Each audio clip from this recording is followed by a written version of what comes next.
I just see it now. Can you see it? It looks exactly like a face. Hang on, hang on.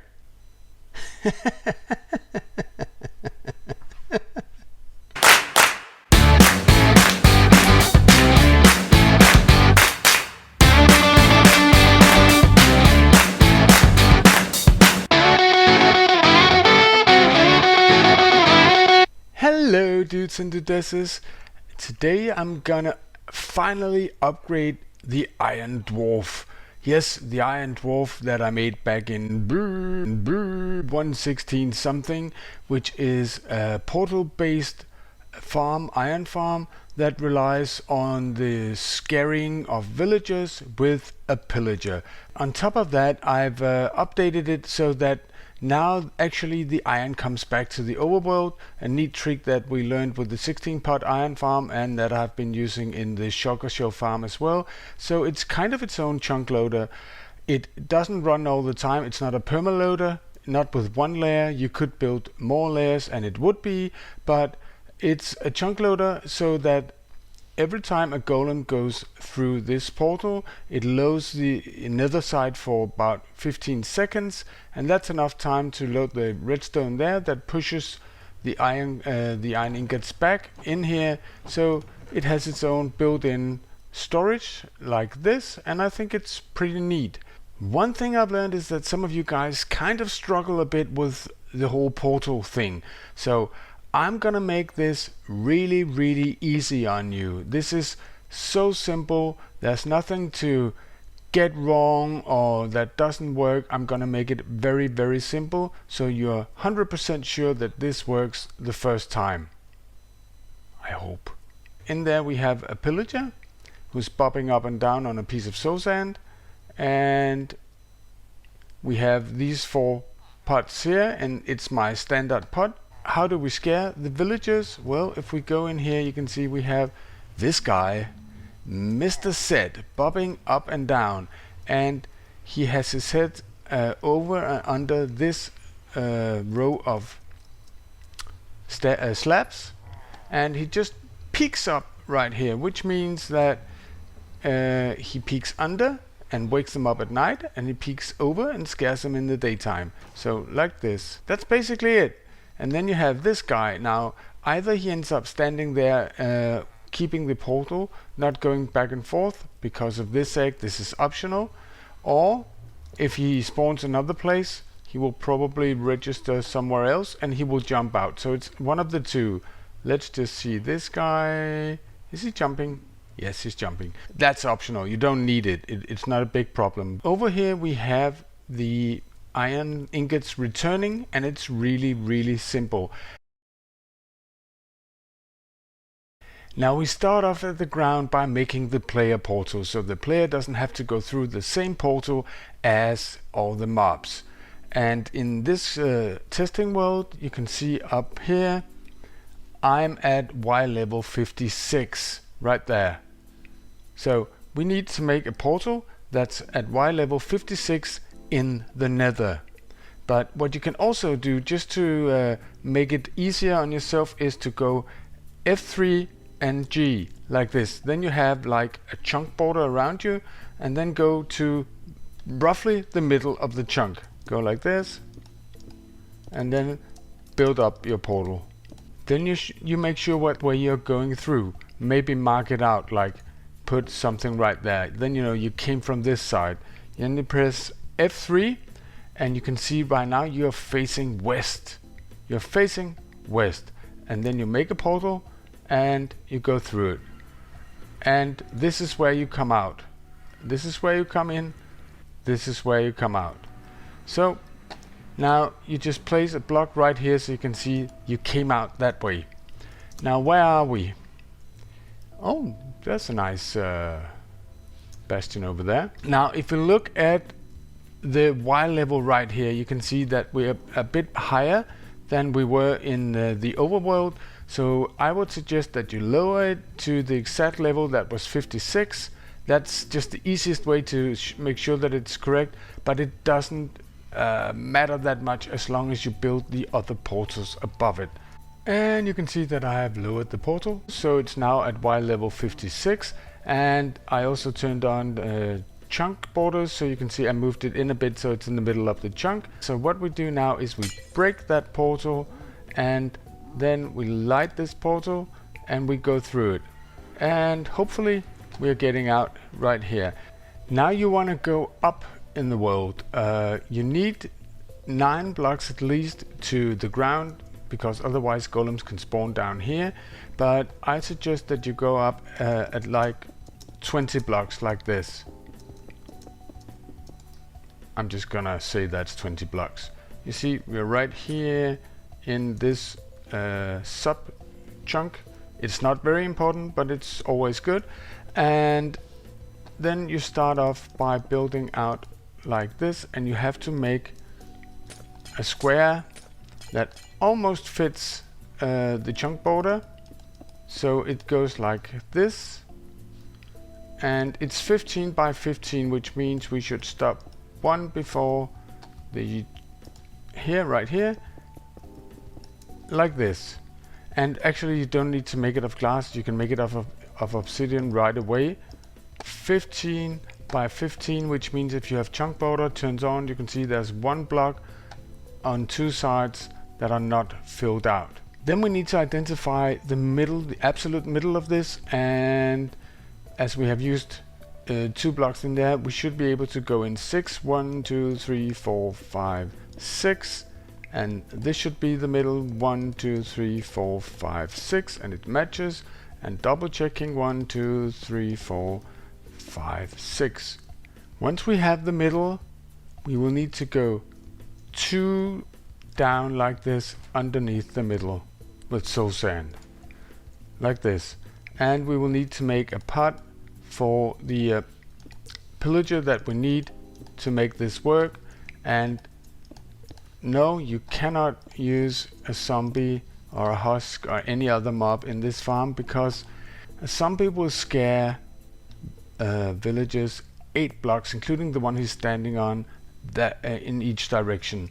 A pillager will scare a mob 15 blocks, including the one he's standing on, and that's what we need, so we can get this distance between the villager pods, so they are not gossiping with each other and effectively merging to one pod. Now, how do I get a pillager and how do I get him up here, you might ask? Well, one way is actually to make this one go all the way down, so you have a tube. In case it collides with the portal, you will have to just turn off the portal for a while. Now I have made a tube, and I will go, and I won't put soul sand in it because soul sand is not a full block, so you cannot eject the mob until soul sand. What you need to do is have a power rail here where you bring the zombie, or sorry, the pillager in, and you need to have an activator rail as well. Right there, it will eject the pillager over here. You make a soul sand right there, and then you take a piston and place it right there. Then you can push in soul sand, so to speak. But for now, you gotta have some kind of solid block right here for him to get onto. I have an activator rail, and I have some powered rails going down to a hole, and I have a lever powering the rails from down here. And now we need to get water in the column, and what you do is you go up here. You know that you want to have the soul sand at this height, and so just to remind yourself later that that's where it needs to be, you put that there, and then one higher you put in a water source like this. And when it reaches the ground, we need to use some kelp, you know, the good old kelp trick.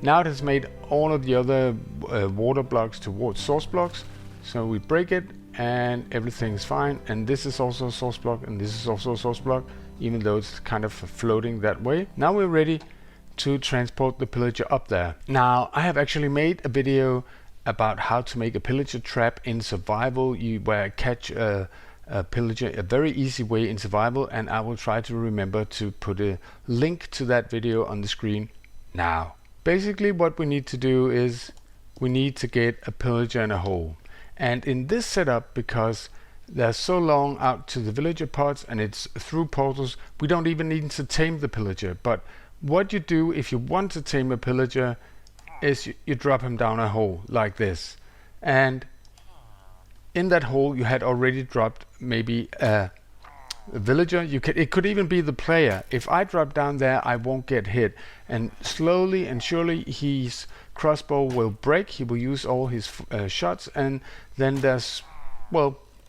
then it's not a threat to anyone. But what you also can do is you can just put glass over the rails like this. A mob which has his head in glass can't see anything, and then we just need a minecart. When I break that glass and this glass here, then the minecart will go down and collect one of them. So let's see which one it is. Oh, it was him. That wasn't my plan, but you can see that's how it works, only not with the villager. He's in a better place now, I swear. And there he goes. Of course we need to get that soul sand in there. You could use a piston like this. Now when the pillager is there and bopping merrily, you need to name him. You need to use the name tag on him, and I've given him the name Subscribe. It's good for you, but maybe we should have called him Bob, because that's what he seems to do most of the time. Now what you want to do now is get the floor ready, and maybe you could have done this beforehand as well, so you are not so likely to get shot by the pillager if you haven't tamed him. But you go up one block and then you go over one block like this, and then you just fill it out like that, and then you go over one block like that and fill it out again, so there's one block of air all the way around. Let me just do this and show you. So now you should have something looking like this. You have a ring that's 13 by 13, and you have a ring of air, and then you have a floor that's 9 by 9 by 9 by 9 and filled in. And the lovely pillager should be popping his head on both sides of this floor, so we can see him here, but over the portal, but under the floor, and right there over the floor. Then what we need to do is make the outside spawning platform as well. We go to the corners and we go out like this. We remove that one and we go, this is 1 2 3 4 5, and we do exactly the same thing here like this, and this is 1 2 3 4 5. Now we should have a gap of 3 with him in the middle, and we do this on all sides. And now it's time to build up the portal, and you just build it up 1 2 3 4 5, and then you connect it all together, so it's like 4 portals, and we do this on all sides. Now you can see that I connected up the portals 1 2 3 4, and then on the 5th right here. So that's basically simple stuff like this. Don't light them yet. And I have made a villager pod. Let me show you how I make the villager pod. I go into the portal frame and I go 1 2 3 4, and then I place the 5th one right here. It aligns with this, and then I go like this, make a small platform of 3 by 3. It's my standard villager pod. And then you, with the back to the portal, you place one bed, and then one bed like this. So the heads of the beds are all pointing to this space right here. And then I place in glass like this all over the beds, like so. And then I put in slabs like this. And don't forget that slab right there, because that keeps the villagers in. Now, how do you get the villagers up here? I won't be covering that in detail, showing that, because villager transport is just... But what I would do is that, and now this guy is right here, I would keep him in a hole, and then I would use this bubble column to transport up 2 villagers before I took him up, and I would breed them up here, and I would make a pathway to each of the pots over there, wait for night time, and I would remove that one so they can actually go in here. They will pick a bed and they will go in and they will sleep. And when they sleep, when you have 3 in one bed at one night, I would lock it and they are in there for good. So that's probably what I would do. Just remember also to put in these. It's not very important, but now I've done it in the video. You should now have something looking like this, and I can see that I forgot one very important thing.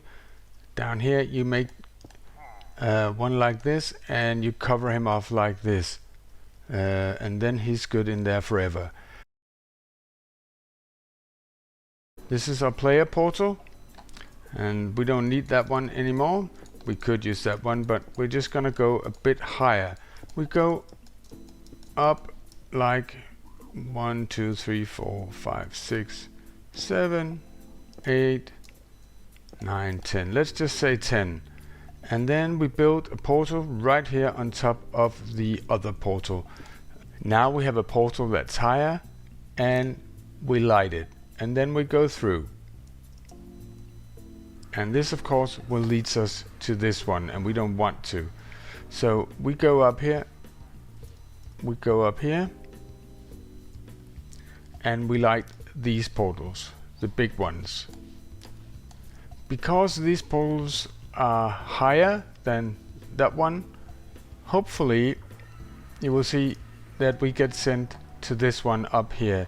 And now let's just break it like that and go back. And hopefully we're going back to this one. So these are connected like that. And this one down here, if we go through this one, the player portal, you could make it nice down here, you should come in here. So that, I really hope that will work for you the first time. The killing chamber, we need to figure out the way that items come through it. So what we're gonna do first is we're gonna take a dispenser, and we're gonna put a dispenser like this, not facing down, facing into the portal like this. Then we put items in it, whatever items, let's say kelp, and then we can take a lever. Did I not have one right there? And we just go like this, and then we go through the same way, and then we see where we come through this. Where did the kelp go? It's on this side, it's going outwards, right? Let's just double check that. Let's do like this. Go back with our kelp. And that's doing that. Like that. Go through. And where is the kelp? It's right there. Cool. Then we know the items are coming out of this portal right here. We mark this portal out very simply, like so. Later we will use hoppers here, but this is the portal that the items were going back to the overworld in, or from. Now, had the items been coming in that way, you would have gone to the other side of the portal and shot it through that way, and then see where it came out. Knowing that this is the side we need to have the dispenser on, then we actually need to make the portal one wider, like so. So it's in the middle of a 3, like this. Then it will come out in the middle of the big portal as well. Knowing that this is the back side, we can cover it up like this, because we don't want any iron golems coming out here. This is my standard iron golem portal. I built this many times, but I will show you.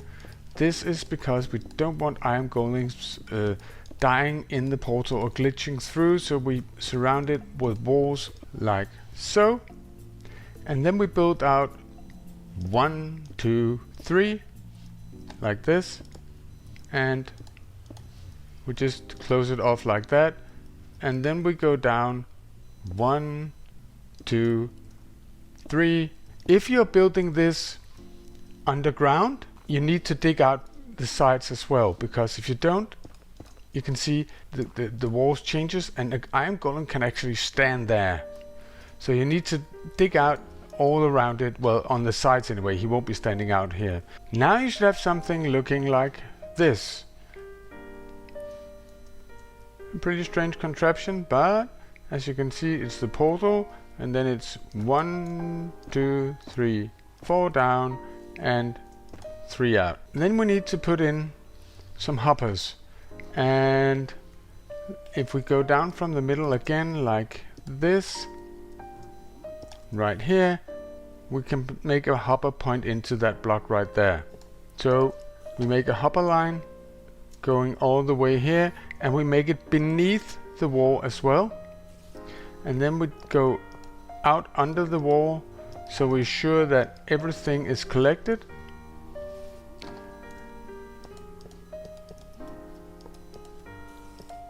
And then we come to this side right here, and then we make a dropper tower underneath it. So we go 1, 2, 3, 4, 5, 5 meeting the dropper over here, or the dispenser pointing into the portal. Now, as you can see, we need to have one more hopper going in there, and then we need to fill out the wall here so the golems cannot get down here again. And maybe you have to dig this out, maybe you're in the free air. It depends on where you land in the Nether.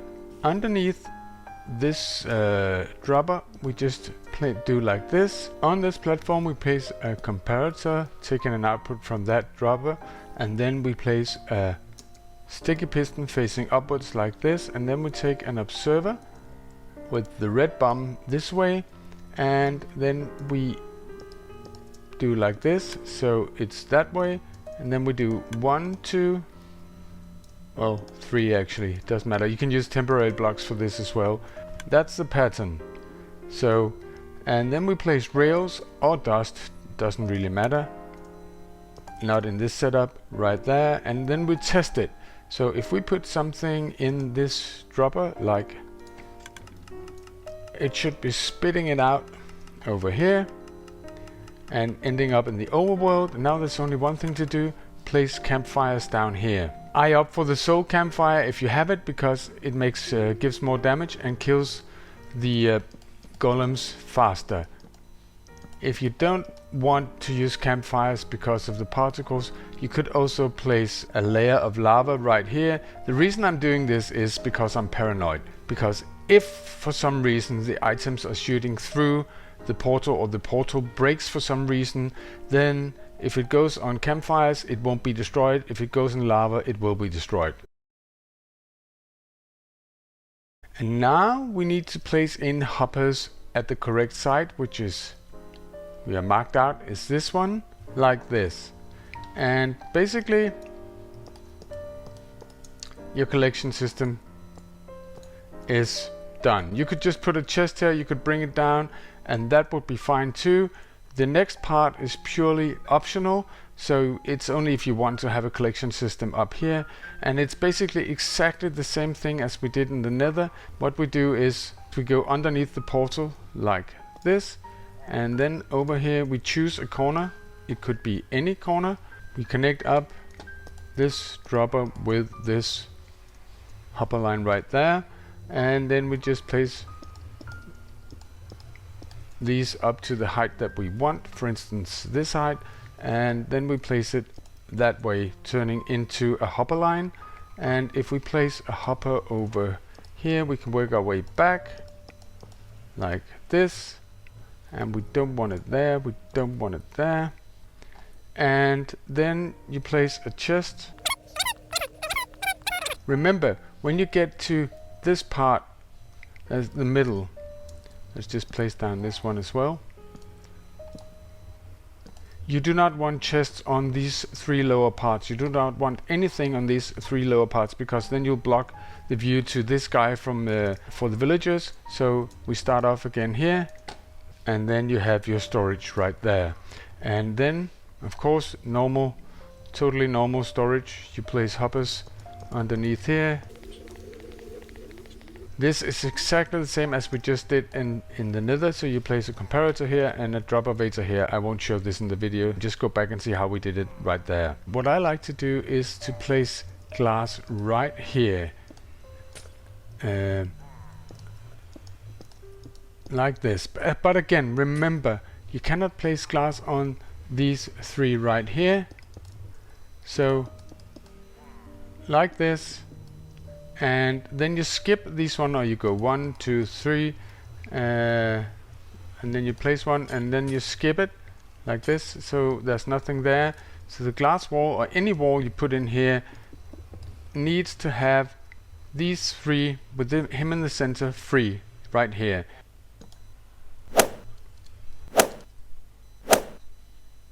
And now we just need to put in the villagers and the farm should be fully functional.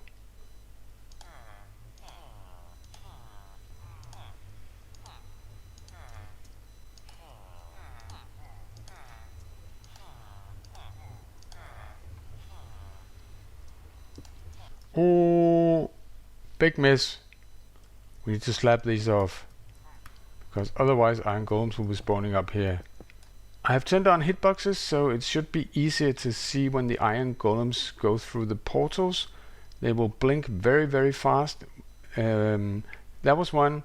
And you can also look at the rail. When the rail is blinking, it means iron ingots are coming back from the Nether. So this is a chunk loader, just like my 16-pot iron farm and my new shulker farm, but it's not a permaloader, meaning that you cannot just go away and the farm will work. You will need to load this chunk for it to work. If you want to have it to be a permanent chunk loader, you will have to build probably 2 layers more. The rate of the golems going through will have to be 1 every 15 seconds minimum to keep it perma-loaded. Then you would, then it would run and you could just go away anywhere in your world. But it seems to be working. And of course we're getting the kelp, the leftover kelp. That's nice. I can see that these guys are not supposed to be here. So how did they end up here? I added slabs here because one of the villagers got out to this side. So I don't know why it hasn't happened in my other build. So I don't know why it's a thing here, but there's no problem in it. Just add slabs in front of this part so he won't get out of bed into here. Now, we finished. It's done. I think it was pretty easy. Now, what are the rates, you may ask? It's about 1300 ingots an hour with 1 layer. You can add layers, and just like with the 16-pot iron farm, if you add layers on top, you don't need to make a new collection area or new portal like that. They will connect to this portal behind me and spit the ingots out here, and then you can achieve, I think if you have 3 layers, you can achieve a real chunk loader, so you can go away and it will work whenever you're in your world, or if you're on a multi-server, even though you're not in the world. I hope you liked it, really liked it, and if you did, do leave a like. If you're brand new, subscribe, hit that belly button and all that jazz. It all helps the channel out. See you in the next one. Bye.